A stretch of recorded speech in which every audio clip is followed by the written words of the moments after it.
Datang je Imam Mahdi, Imam Mahdi antaranya. Begitu juga kalau sebut khusus tu adalah Nabi Isa AS. Kalau kita Syafi'i, Hanafi, Maliki, Hambali, jangan tak tahu tuan-tuan. Esok kalau kita tanya kat dia, mesti jawapan yang permasalahan kita yang kita belajar mengikut kaedah Syafi'i, Hanafi, Maliki, Hambali, mesti dia kata betul. Mesti betul. Sebab Syafi'i, Hanafi, Maliki, Hambali adalah mazhab yang betul. Dan begitu juga itikad ahli sunnah wal jamaah, dia akan kata betul ajaran ni. Kalau Wahabi, habis. Yang tu yang akan dibetulkan nanti dengan datangnya Imam Mahdi. Baik macam mana pun dengan datang Imam Mahdi, dengan datang Nabi Isa. Imam Mahdi antaranya, tapi kalau ikut kemuncak dia adalah dengan Nabi Isa. Masa Nabi Isa, dia saja satu-satunya Nabi dan Rasul yang nisbah boleh membunuh Dajjal. Kalau tuan-tuan praktis lah ni, menembak ke, panah ke, bom ke, latihan gimnastik ke apa ke, bertumbuk ke, tinju, gusti, silat gayung ke, lincah ke, lantak lah apa nama, pertahan diri tu, self defense yang tuan-tuan belajar, tuan-tuan tidak akan ada keupayaan membunuh Dajjal. Yang boleh bunuh Dajjal adalah Nabi Isa AS. Tu saya cari peluang. Bahkan kalau ikut kisah dia tuan, zaman Rasulullah tu, Rasulullah dah cerita dapat Dajjal, ada di kalangan sahabat ni kata dia, kalau gitu aku nak bunuh orang ni. Pada zaman dia tu ada istilah Ibnu, saya tak ingat nama, dah lama tak ngaji hadis waktu tu, Ibnu Sayyad ke apa ya, ada yang disebut mereka menyangkakan itulah Dajjal kan. Semua kata kami nak bunuh. Rasulullah kata, kalau dia lah Dajjal, kamu adalah bukan orang yang membunuhnya. Yang bunuhnya adalah Nabi Isa AS. Okey, siapkan situ sikit. Itu pun baik itikad kan tu. Macam mana pun asal bicara kita, Rasulullah syariat dia orang Ta'ala umumkan pada seluruh bangsa, seluruh zaman, seluruh umat dan sepanjang zaman. Satu, kalau orang kata lani nak pakai Quran hadis tak? Ya, wajib pakai Quran hadis. Dan jangan tak tahu, di atas kata Rasulullah tu umum untuk semua bangsa. Walaupun Rasulullah bangsa Arab, apa ajaran dia yang walaupun nampak mirip kearaban, tapi itu adalah ajaran Islam, nisbah ikutan, kita memang disuruh ikut Nabi. Mesti macam tu. Walaupun bahasa kita bahasa Melayu, Quran bahasa Arab. Tanya yang lalu, kena tak belajar bahasa Arab? Wajib belajar tuan-tuan. Setidak-tidaknya tuan-tuan mesti pergi belajar yang tuan-tuan boleh baca Arab dalam sembahyang. Syahadah bahasa Arab, takbiratul ihram bahasa Arab, doa iftitah bahasa Arab, Fatihah bahasa Arab. Wajib tu. Yang tu yang wajib lah. Nak boleh cakap bela bahasa Arab tu tak wajib lah. Tapi tuan-tuan boleh baca Arab, yang bacaan sembahyang, yang rukun-rukun adalah wajib. Pasal apa pula kena Arab pula? Pasal Rasulullah Arab, Quran Arab, sabdaan dia yang Arab. Jadi atas syariat kita nak ikut Nabi Muhammad SAW adalah kena Arab. Satu sikit kalau tanya, besar tak tanggungjawab belajar Arab ni? So, bahkan kalau ikut, macam mana pun kita sebut gini, belajar Arab ke besar belajar syariat? Belajar syariat. Tapi ada syariat tu yang bahasa Arab yang tak boleh nak ditukar, tak boleh nak di-convert dengan bahasa lain. Wajib juga kita cari Arab. Yang nak tak nak pergi belajar juga, boleh baca Jawi, boleh baca Arab, boleh baca Quran. Sikit dah saya sebut itu. Nak sebut sampai boleh faham, itu sebaik-baik keadaan. Tapi letak azam elok-elok. Ya Allah, mudahkanlah aku untuk aku belajar sampai aku pandai kalau boleh bahasa Quran. Letakkan buah gitu, buah azam tuan. Kena buah azam tuan. Pasal jangan tak tahu benda tu nisbah kat kita, kena faham itu adalah sukses kita. Kalau tuan-tuan dulu katalah zaman kita muda-muda dulu, duk nak kalau boleh dapat kerja bagus, dapat gaji besar, dapat kahwin dengan perempuan ni, Mufi lah contoh itu. Dapat awet ni buat bini, dapat anak, dapat kerja, dapat lulus periksa, dapat sijil ni, dapat degree ni, dapat pangkat ni. Tengok dapat, tuan-tuan ada cerita-cerita tu. Dekat Arab ni tuan-tuan tak ada jiwa, tuan-tuan kena cek balik iman tuan-tuan.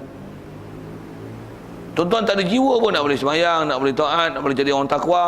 Kalau boleh nak jadi guru, nak jadi ustaz, nak jadi pendakwah, nak boleh taat, nak boleh pergi masjid, boleh jadi bilal, boleh jadi imam. Tuan-tuan tak ada jiwa tu. Saya nak buat ayat tu lah. Tuan-tuan wajib cek iman tuan-tuan. Mesti ada banyak perkara yang tak betul kat tuan-tuan. Masa tuan-tuan libat selama kering macam babi bodoh. Oh, boleh lah. Sorry. Apatah lagi ustaz ni ngajar aku tak mau dengar, duk babi belah. Padahal memang babi ni perangai tu.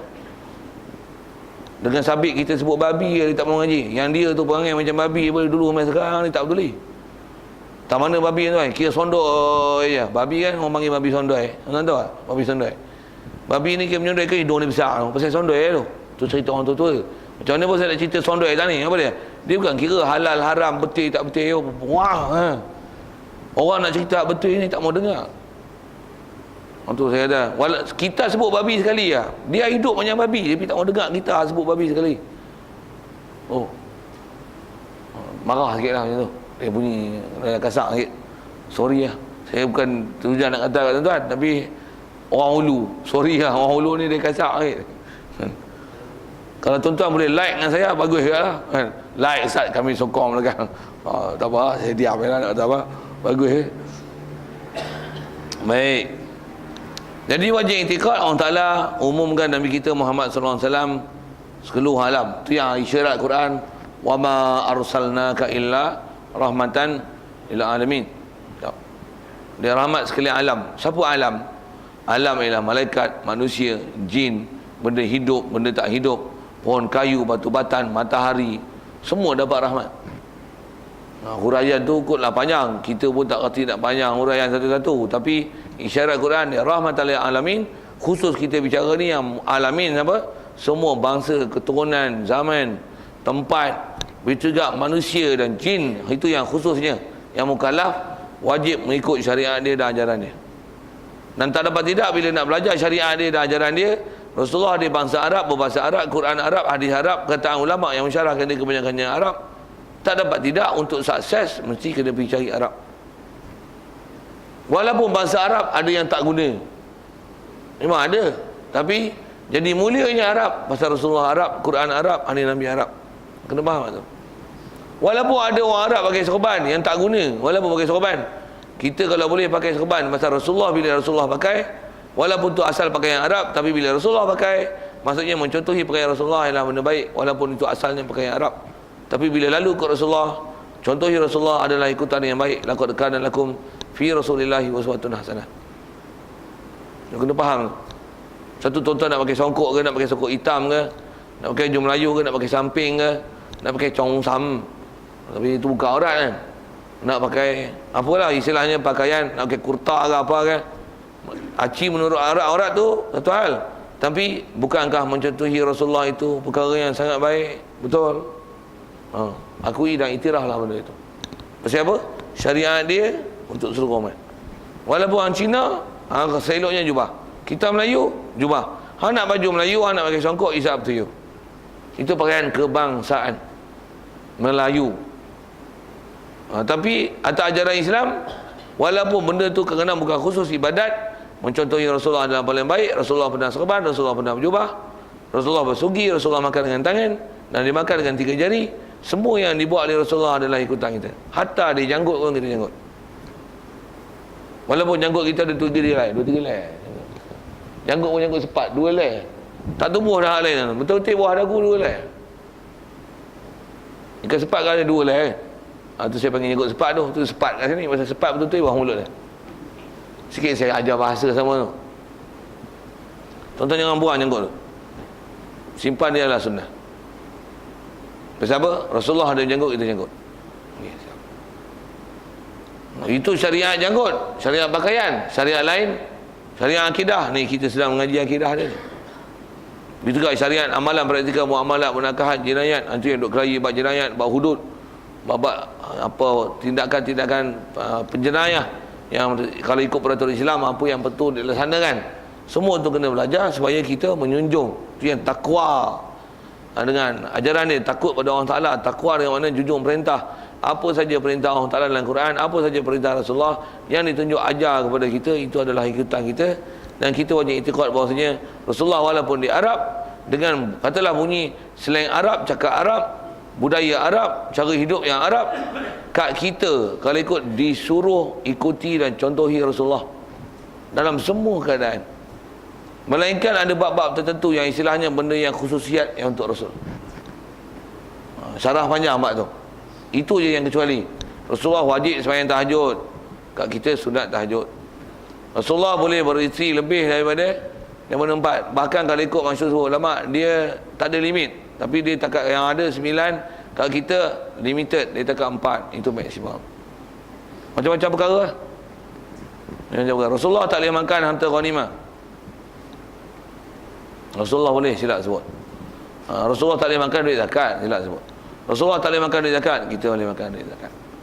Dan bukan saja Rasulullah, keturunan dia, semua yang Bani Hashim, Bani Muttalib, yang nama Quraisy, yang dipanggil Ahlul Bait, itulah Bani Hashim, Bani Muttalib, semua tak boleh makan zakat. Macam-macam lah nak syarah satu-satu benda-benda yang nama khusiat Rasulullah. Yang lain semua ikut dia.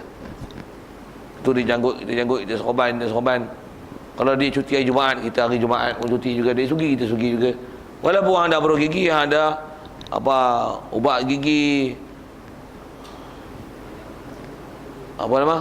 Mukmin, lagi halal, tak mau sebut lah ubat gigi yang jenama tu. Nak sebut Muslim produk ni. Ubat gigi suji ada. Bantai lah apa saja tu. Ubat gigi sugi ekstrak, ubat gigi mukmin, mukminah, muslimah. Tak ada pun reka lah sebut nama tu. Jadi yang Islamic produk ni. Yang nama-nama hak pelik-pelik tu ada sebut lah. Jadi dia kata apa? Bila Rasulullah pakai kayu sugi, kita kayu sugi juga. Walaupun banyak alat-alat moden, dampingan JPK, kenapa pakai sugi? Pasal dia takrifan lain. Bersugi Rasulullah aja macam mana? Konsep dia kesat. Dan kesan kaedah dia nyuci begini. Beruh gigi, kaedah dia ini. Beruh gigi prinsip menyelati dan prinsip mengalkalikan mulut yang berasid. Fungsi sugi adalah mentonyoh kesan-kesan sisa makanan yang ada di gigi, langit-langit dan gusi. Langit-langit sampai air liur pun. Ni langit-langit. Lidah, gigi,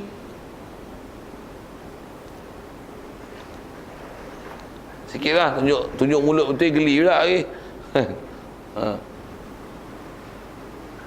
Bahkan ada hukum congkil gigi, takhlil asnan. Tapi bukan sugi lah, pasal nak congkil, sugi lembut. Nak syarah tu banyak, tapi nak kata bila Rasulullah bersugi, kita macam mana? Tu yang Rasulullah suruh bersugi. Bila ada orang benci sugi macam mana? Something wrong. Sampai dijijikkan, apa duk sugi-sugi, dah lah bersugi, jijik lah. Dah sugi buah kat poket pula. Yang tak nak sugi yang pasal. Nak sugi tak nak pasal. Ni sebab Rasulullah dia pernah sebut bersugi dengan sembahyang dengan bersugi lebih baik daripada sembahyang 70 rakaat tanpa bersugi. Syarah tu banyak, tapi asal nak sebut, kita nak kata mana ajaran Rasulullah, itu adalah ikutan kita. Hang tak buat, katalah aku benda tu memang elok, buat bagus sangat. Terus like bagus, teruskan ya, ajaran amalan yang baik ni. Baik. Lagi di atas kata syariat itu orang telah umumkan pada seluruh umat, seluruh tempat, seluruh zaman. Maka syariatnya, istilah syariat ni kalau asal dalam bab akidah, syariat dengan mana akidah dia, fiqh dia, tasawuf dia, azam dia, pakaian dia, sifat dia, pengakuan dia, semua tu istilah syariat Rasulullah. Kalau bahasa umumnya, kalau sebut kali ulama-ulama kita syarahkan kat Rasulullah ni, dia surah sirah sarirah, rupa dia, pakaian dia, janggut dia, apa saja yang ada pada diri dia, batang tubuh dia, pakaian dia, cara hidup dia, cara makan minum dia, itu surah. Sirah perjalanan hidup dia, siang malam pagi petang, doa, makan minum, duduk bangun, cara makan, cara duduk, itu dia punya sirah perjalanan hidup. Macam mana bila nak hijrah, tak hijrah, hadap dengan orang kafir macam mana, orang Islam macam mana bai'ah orang Islam, orang lelaki macam mana boleh bersalam, tak boleh bersalam, bila waktu boleh bersalam, tak bersalam, dengan orang perempuan bersalam, dia takkan bersalam, gini. Itu sirah. Satu kena faham perjalanan hidup Rasulullah. Dan benda besar faham tu fiqh. Pasal fiqh tu ulama ajar dengan sistem dan disiplin. Untuk sarirah, hati dia, azam dia bersih, dia tak ada hasad, tak ada dengki, tak ada takabur, tak ada sum'ah, tak ada riak. Hati dia sentiasa muraqabah dengan Allah Ta'ala. Dia ikhlas, dia sabar, dia qanaah, dia zuhud. Kena belajar bab tasawuf Rasulullah macam mana. Tu azam dia pula. Kalau boleh semua orang dapat Islam, kalau boleh semua orang takwa, semua orang taat pada Allah Ta'ala, dalam masa yang sama doakan kebaikan untuk umat. Itu adalah sarirah dia, hati dia. Kita macam mana kita disuruh ikut dengan jiwa yang macam tu. Cuma nak dapat dengan sempurna tu lah. Macam mana pun kat Rasulullah kena faham kita wajib ikut syariat dia, dan syariat dia wajib i'tiqad, tiada dihilangkan dengan sebab yang lain. Tidak ada sesiapa yang boleh memansuhkan syariat Nabi SAW ni. Bahkan syariat dia lah yang memansuhkan syariat lain. Khusus syariat lain ni Nabi Rasul sebelum. Siapa dia? Nabi Isa termansuh, Nabi Musa termansuh, Nabi Daud termansuh, bahkan semua Nabi dan Rasul. Datangnya Nabi kita Muhammad SAW, maka dia memansuh dan membatalkan semua syariat lalu. Jadi semua yang kita amal ni adalah atas nama syariat Nabi kita Muhammad SAW. Cuma ada sebahagian daripadanya yang berbetulan dengan apa yang syariat Nabi dan Rasulullah. Antaranya ada istilah-istilah syariat ataupun millah Nabi Ibrahim AS. Ada sebahagiannya macam tu. Tapi umumnya Rasulullah punya, dan kita beramal tu atas ajaran Rasulullah. Pasal apa? Wajib i'tiqad, datang Rasulullah dia memasukkan hak lama. Jadi yang lama tak tahu apa pun tak apa. Pasal yang kita kena tahu adalah hak ajaran Rasulullah. Jadi wajib i'tiqad Rasulullah, syariat yang dibawa, akidah dia, perjalanan hidup dia, hukum hakam yang dibawa, tidak siapa yang boleh mansuhkan. Baik. Itu kita tak faham cantik. Cuma dalam bab kitab apa kita punya fahaman tentu bagus. Selalu dia tak bagus tadi. Bila sebut dalam bab agama, bab ketahanan, bab rafi, Rasul, Taurat, Injil, Zabur, bagus faham, ikut Quran. Tapi bila cerita bab perlembagaan moden ni, apa lagi demokrasi, apa lagi ikut parlimen, apa lagi Lord Rate. Lord Rate tu undang-undang Malaysia lah kan, undang-undang rukun negara. Kalau Indonesia Pancasila. Yang tu seolah-olah memansuhkan Malaysia satu Malaysia, lagi salam satu Malaysia, lagi selamat pagi Malaysia, bobi tuan-tuan, Islam hadari, lagi kongsi lah ya, Christmas lah ya, Wesak lah ya, lagi Taipu lah ya, Depa lah ya, lagi hantu lah ya. Jadi ajaran Malaysia seolah-olah hak tu membatalkan hak Rasulullah. Tengok promosi tak hebat sampai salam satu Malaysia ni lebih hebat daripada Assalamualaikum. Seolah-olah salam satu Malaysia memansuhkan hukum Assalamualaikum. Mana dibuat macam ni? Iktiraf mesti hanya pada Allah Ta'ala. Rukun negara kuat lagi, kepercayaan kepada Tuhan. Acik mengaku ke Tuhan, semua boleh jadi rakyat Malaysia. Sepatutnya kepercayaan kepada Allah, keimanan pada Allah, yang bila tak beriman pada Allah Ta'ala, dia tak boleh jadi rakyat Malaysia atas nama warga negara yang hak istimewa. Dia hanya akan jadi kafir zimmi. Lain tuan-tuan, lain. Malaysia warga negara, acik mengaku Tuhan, diberanakkan di Malaysia dengan terms and condition Malaysia punya, maka boleh jadi rakyat Malaysia. Tapi kalau ikut undang-undang Malaysia, main Indon Islam bagus, Tok Guru warak cantik punya, Bangla main Tok Guru warak cantik bagus punya, warak punya, main Malaysia pendatang haram, tak ada pasport pendatang haram, hantar balik negeri. Tapi kalau kata yang kafir-kafir ni, bahkan yang murtad-murtad ni, oh ini rakyat Malaysia bagus, diberi hak istimewa, diberi perlindungan. Ni kan undang-undang yang seolah-olah memansuhkan apa undang-undang dalam Quran dan hadis. Undang-undang yang memansuhkan ajaran Nabi SAW. Antara, kalau kata tak hukum mansuh pun nak sebut, perjalanan hidup tu dah dirosakkan dengan pada pemikiran kita. Tu orang Islam kita, orang Bangla tuan, sebelah rumah, bagus, warak, cantik, bagus, Islam cantik, taat. Cuma kok bahasa Malaysia dia tak pasih lah. Dengan anak tuan-tuan lah, kalau ada perempuan lah, buat misal, Bangla yang warak bagus ni, hafal Quran, dah lah hafal, untuk orang alim pula, tapi Bangla lah, tak ada IC kan, penentang haram naik kepai, naik tongkang je pun. Dengan Mak Pit tu, tuan-tuan tak suruh dia kahwin dengan siapa? Dengan Bangla tu kan, dengan Mak Pit tu. Kalau orang Malaysia banyak Mak Pit lagi dia pilih, tapi Mak Pit aku tambah tak Bangla, yang tu dua-dua dia tak mau. Tapi kalau ikut tu, dia sanggup dengan Mak Pit lagi, macam apa? Yang ni macam mana buat ada IC? Ya Allah, kepala otak dah tak betul ya. Bila bagi kahwin dengan Bangla, nak jadi apa atau kahwin dengan Bangla? Ni dengan kahwin dengan orang tak sembahyang ni, tak ada kata apa pun. Orang tak sembahyang. Ini kepala otak yang telah dirosak kan. Seolah-olah persempadanan negeri tu memperkotak-katikkan kita dan memasukkan hukum Islam, innamal mu'minuna ikhwah. Manusia ni adalah, orang Islam ni adalah bersaudara. Kita tengok orang Islam kita wada je, padahal cuma dia bangsa lain, warga negara lain. Tapi kalau ikut macam mana pergi Mekah tu semua kan ikhwah. Sikitlah syarah kat tu. Nak sebut apa? Syariat Nabi dia takkan dimansuhkan. Tapi kita telah, bila tak belajar elok, pemikiran kita telah dirosakkan dengan cara pemikiran yang tak Islam. Cuma kita tak itikad mansuh, tapi di atas jahil kita telah bertindak bukan mengikut apa yang diajar oleh Nabi SAW. Satu, wajib atas kita pergi tuntut ilmu. Sikit mak tahu. Baik, jadi tidak ada apa-apa boleh memansuhkan syariat Nabi SAW. Satu, bila sebut hukum hudud, nak buat hukum hudud ke hukum sivil? Hudud. Budak mesti sokong. Sikit dengan isu kenegaraan kan. Kalau Melayu jadi Perdana Menteri, setuju tak? Melayu pasti tak semayang. Cina semayang masuk Islam, walaupun baru masuk, tapi pemikiran Islam cantiknya. Warak, taat. Quran memang tak boleh baca, baru masuk Islam. Tapi Cina mana tuan-tuan nak suruh jadi Perdana Menteri? Hak Melayu ke Cina?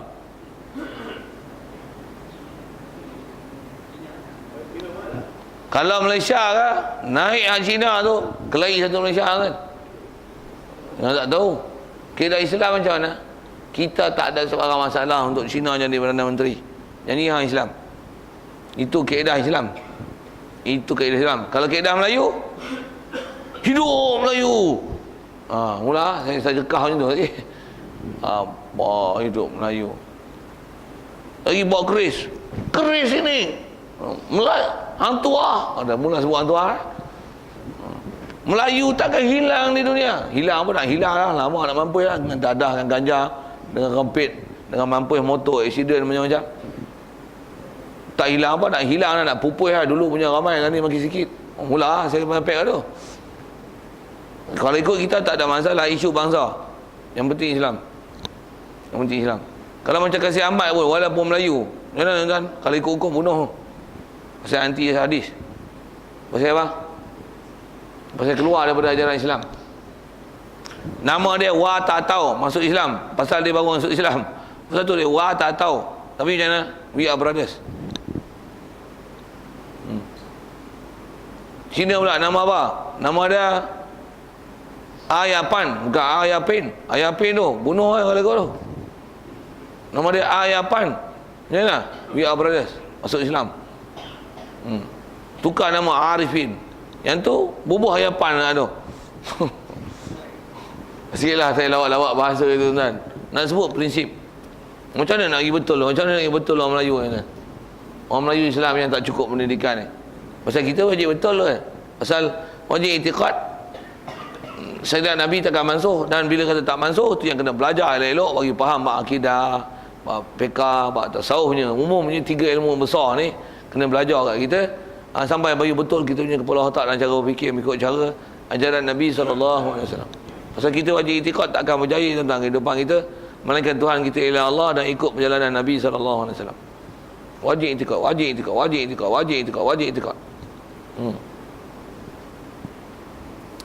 Baik, lagi wa nasruhu li syar'i ghairihi waqa. Dan wajib itikad bahawasanya membinasakan oleh syariatnya syariat Nabi bagi syariat yang lain telah berlaku. Maksudnya wajib itikad memang berlaku macam ni. Apa dia? Datangnya Quran memasukkan Taurat, Zabur, Injil, Quran. Dah sebut tadi. Siap. Mudah aja fakta tu. Dan apa hukum syariat Nabi ini memansuh dia? Hukumnya halnya wajib. Maksudnya kita wajib itikad. Dan memang mesti macam tu. Satu, kalau ada orang hujah-hujah nak melaksanakan sesuatu yang bunyi macam Islam, tapi dia berhujah dengan syariat-syariat Nabi dan Rasul dulu, hujah tu tak diterima. Pasal istilahnya dia panggil mansukh. Bahasa Melayu kita pun guna bahasa tu, betul tak? Cuma Melayu punya pronunciation taklah bunyi macam saya sebut tu. Apa? Mansukh. Arab macam mana? Mansukh. Ma nansakh min ayatin aw nusiha na'ti bi khairin minha aw misliha. Itu cerita, nak cerita nansakh tu saja. Ma nansakh, bukan ma nansah. Kan? Kho. Macam kita sebut nama Khalid, Melayu Khalid. Macam itulah nak sebut kho. Ini majlis khatam Quran. Melayu majlis khatam Quran. Sikitlah bahasa. Okay. Jadi kalau ada orang berhujah dengan syariat Nabi-Nabi dan Rasul dulu, untuk merhujahkan boleh, pasal Nabi Rasul dulu pun ada. Kena faham syariat tu telah dimansukh.